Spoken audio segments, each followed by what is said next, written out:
Carol, my dear, what's wrong? Professor Cleeter, I... What's the matter?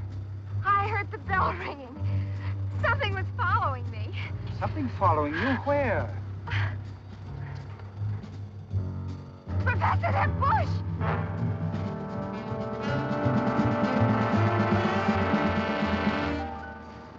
The wind, my dear. Merely the wind. I don't know. I'm afraid your imagination has been playing you tricks. Come, I'll walk with you. Thank you. I'm sorry to make such a scene. It's just that... Imagination, my dear. Quite a problem on the campus these nights, isn't it?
Come in.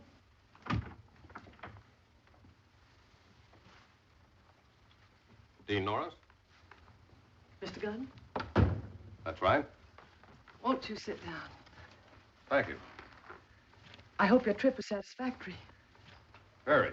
Let us hope that your investigation here will prove equally satisfactory. Let us hope so. If not, we may be obliged to close the college. Oh? Girls were afraid to cross the campus at night, Mr. Gunn. Really? Why? That's what I want you to find out. There's an aura of fear in this college. Caused by what? A series of events that have taken place here in the past few weeks. Events? What kind of events? Strange, inexplainable occurrences. The lights, for example. The lights? Without warning, all the lights in the school will suddenly go out. For a moment or two, there's complete darkness. And then, just suddenly, they will all go on again.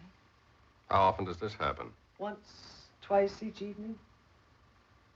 And there's the matter of the steeple bell. What about it? Some years ago, the steeple tower was converted into a boathouse. The bell itself hasn't been rung in over 20 years. One night last week, it simply rang. And you've no idea who rang it? Well, that's the point. There isn't any bell rope. And yet, it rings every night. It's a pretty neat trick. Mr. Gunn, we don't know what we're trying to combat. The girls insist that they feel someone is out there waiting, watching for them on the campus. Have any of the girls actually seen anyone? No one. That's what makes it so frightening. Yet there's this sense of terror, unknown, unseen, all around us. Dean, have you notified the police? They've been over the grounds thoroughly, found nothing, seen nothing. Since they hadn't enough men to keep up a constant patrol, we decided to contact an efficient private investigator. Mr. Swift, one of our board of trustees, suggested you. I see. Mr. Gunn, we need help here, desperately. Well, I think I'd better have a look around. Didn't you bring any luggage? Oh, I left it in the car. This being a girls' school, I wasn't too sure of the accommodations. Well, we can put you up in the guest house. Fine. Dinner is in an hour. You'll join us, of course. Thank you. Professor Caldwell. I wanted to give you these reports. I was just about to knock. Were you?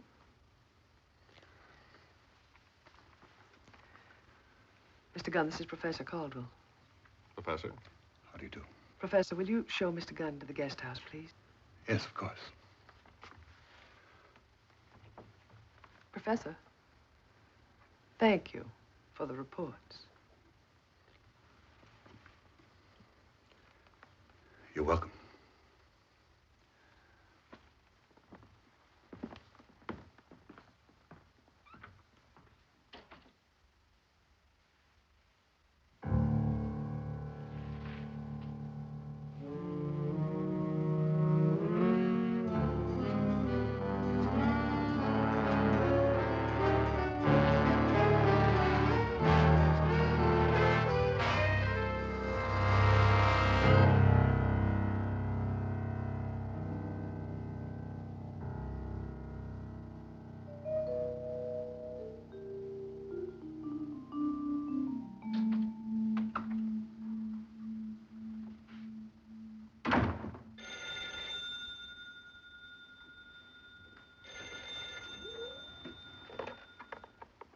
Yes? Mr. Gunn, That's right. if you want to know who's terrorizing the campus, meet me at the hot house in 10 minutes, alone. But...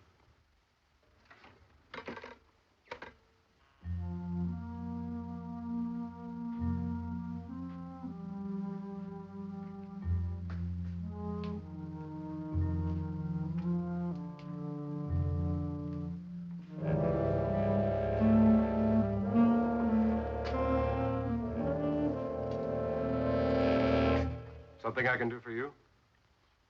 No one's allowed here at night. You're here. I'm in charge of the hothouse. Gardener? That's right. You come back some other time, hmm?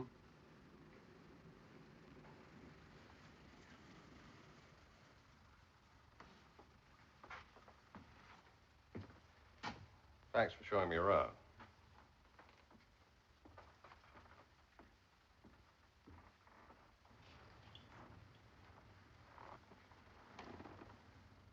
Get in, Mr. Gunn.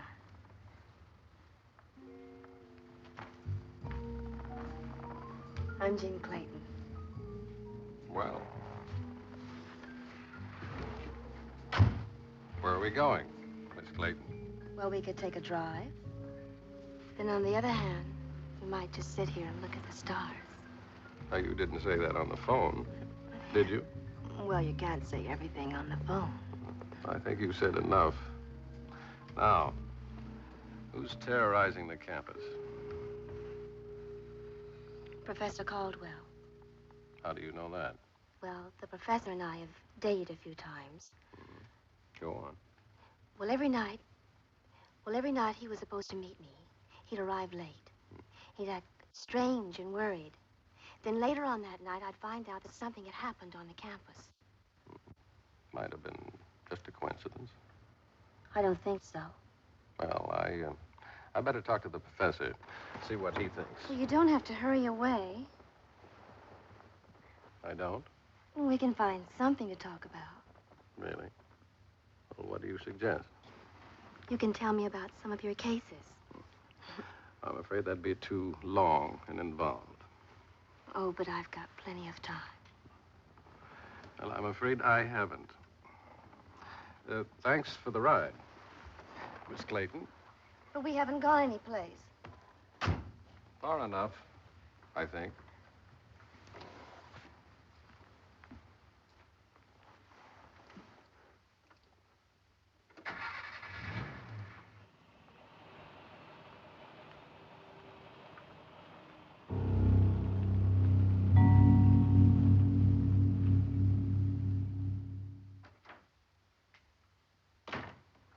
Good evening, Mr. Gunn. Professor Caldwell, I've just been having a talk with a student of yours. Really? Jean Clayton. What did she tell you about me? What makes you think she said anything? Miss Clayton suffers from embarrassment of riches.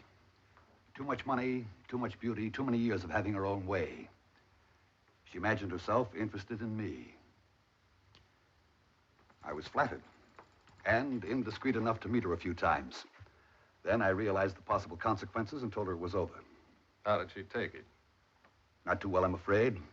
She threatened to expose the entire situation. And did she? She went a step further. She carried stories about me. Stories which would ruin me if they ever reached the dean. Such as? She told the other girls that she believed I was responsible for the mysterious occurrences on the campus. Just what do you intend to do about that, Professor? I don't know. Mr. Gunn, I'm innocent. I have nothing whatsoever to do with what's happening. Can you prove it? No. You may have to.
I beg your pardon. Sure. I suppose you have an explanation for this. Explanation? Well, it's a little late for a stroll on the campus. Precisely what I was thinking, sir. My stroll was suggested by Dean Norris. Oh, then you must be Mr. Gunn. A relief, sir, quite a relief. I'm Cleeter, biology. Have you learned anything yet, Mr. Gunn? To stay out of bell towers. You had a fall of some kind, did you? Yeah. Yeah, you might call it that. You must let me clean that up for you. There's a first aid kit in my office. Won't take a moment. Come along.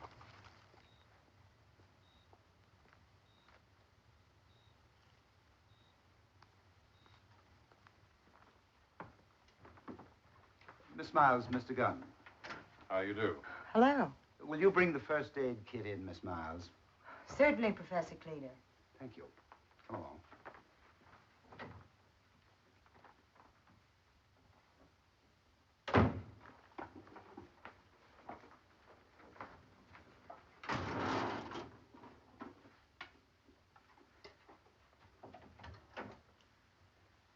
Hey, take it easy.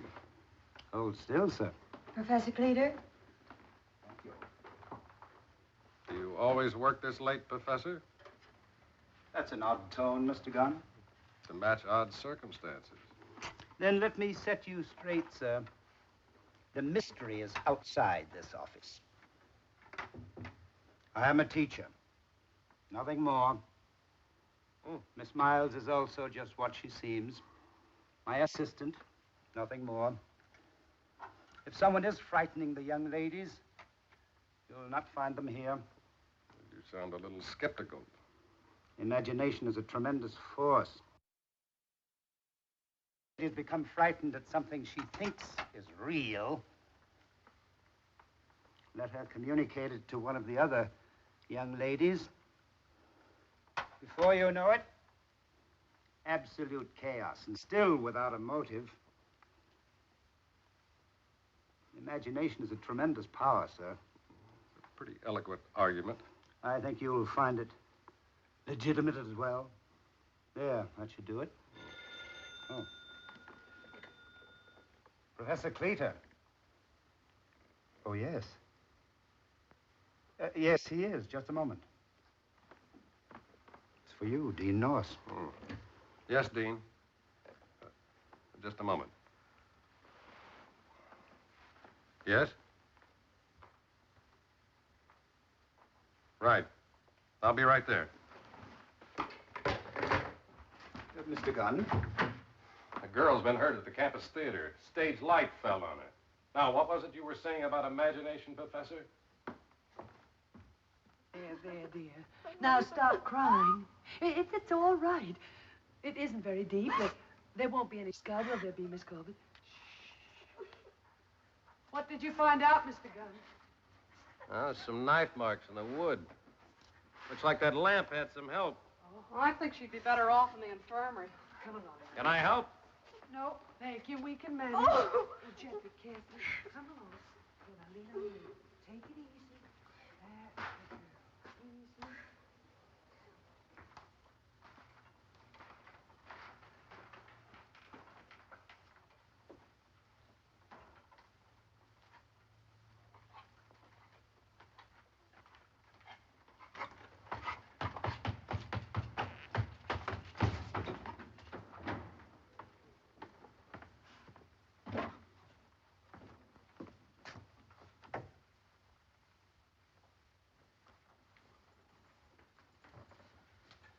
Would you care to straighten this out, Professor? It's pointless. You wouldn't believe me. I think you ought to give it a try. News travels quickly on campus. I heard Miss Clayton was hurt. I had to see how badly. It could read another way. Don't you think I know that? I wasn't thinking. In view of the way she feels about me, the way she's tried to get me involved, I guess I just panicked. I had to come here to find out.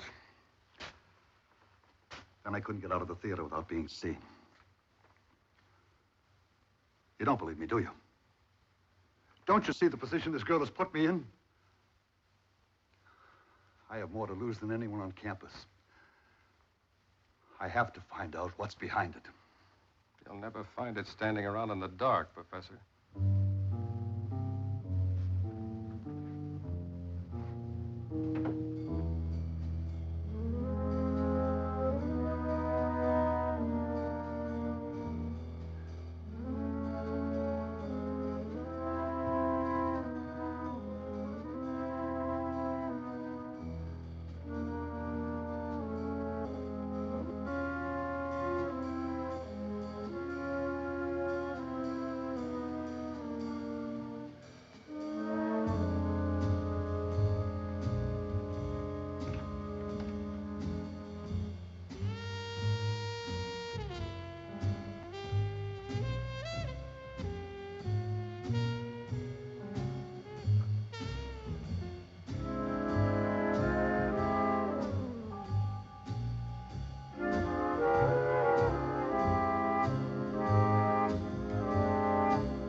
Pretty good shot for a gardener.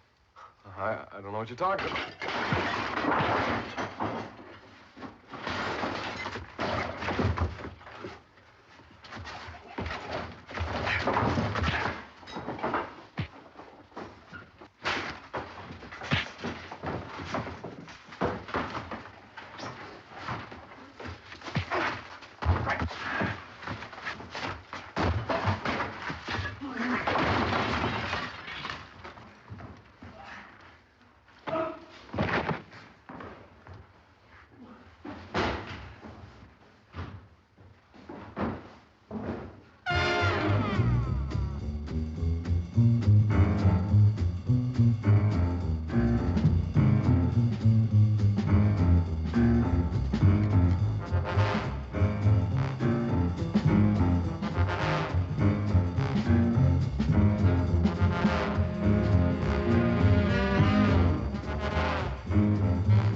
told you never to come here, Tompkins.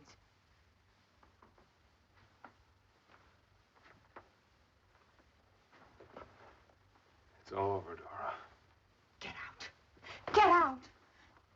If someone should see you here. It's a little late for that, Miss Miles. He told me all about it. Take it easy. Dora, why? Why did you have him do all this? You could have ruined the school. Then we'd have been even. The school ruined my sister. Your sister ruined herself. She was expelled for... There was nothing between her and Tompkins. But you wouldn't believe her. You wouldn't listen. Dora. Being here at school meant everything to her. Do you know where she is now? She's dead.